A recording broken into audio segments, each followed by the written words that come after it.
प्रिय छात्र, संतोष study centre में आपका स्वागत है। एक सवाल है। सवाल क्या है? प्रश्न कर रहा है कि सिद्ध करे कि a के पावर 0 का मतलब क्या होता है? 1 होता है। माने किसी भी संख्या का पावर अगर 0 है तो इसका वैल्यू कितना होना चाहिए? होता है 1 होता है। तो कैसे 1 होता है? तो यही सिद्ध कर रहे हो। माने a के पावर 0 का मतलब क्या होता है? 1 होता है। माने 1 का पावर 0 का अर्थ हो कोई भी संख्या का पावर अगर 0 हो तो इसका वैल्यू कितना होगा? 1 के बराबर माना जाता है। जैसे इसको सिद्ध करेंगे तो क्या है? a के पावर 0 बराबर क्या है? 1 है। तो सबसे पहले क्या है, यहाँ लिख लेंगे LHS a के पावर 0 कितना दिया? LHS a के पावर 0 दिया हुआ। अब हमको इसको हर वर्ग कितना लाना? 1 लाना है।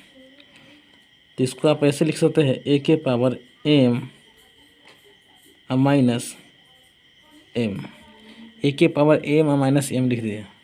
फिर कि m में से m घटेगा तो क्या होगा? 0 होगा। फिर कि यही ऊपर वाला ही मिल जाएगा। इसको आप लिख सकते हैं a के पावर m गुना 1 के पावर माइनस m।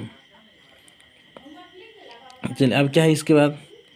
a के पावर m, और इसको आप लिख सकते हैं a के पावर 1 बटे a के पावर प्लस है। माने इसका फॉर्मूला होता है कि a के पावर माइनस m बराबर क्या होता है? 1 बटे a के पावर m होता है। समझे? अब a के पावर m और a के पावर m कट गया, बराबर कितना आ गया? 1 आया। हमको RHS कितना आ गया? 1 आ गया। हमको तो यही लाना था। a के पावर 0 का मतलब क्या होता है? 1 होता है। माने a के पावर 0 का वैल्यू कितना हो गया? 1 हो गया। इसका मतलब कोई भी संख्या का पावर 0 हो, माने कोई भी संख्या का पावर 0 हो तो इसका मान कितना होगा?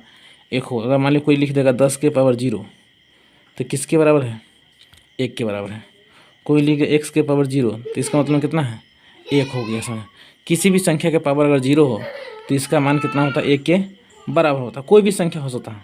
अगर मान ली 50 के पावर कोई 0 लिख दिया तो क्या है? 1 के बराबर हो गया।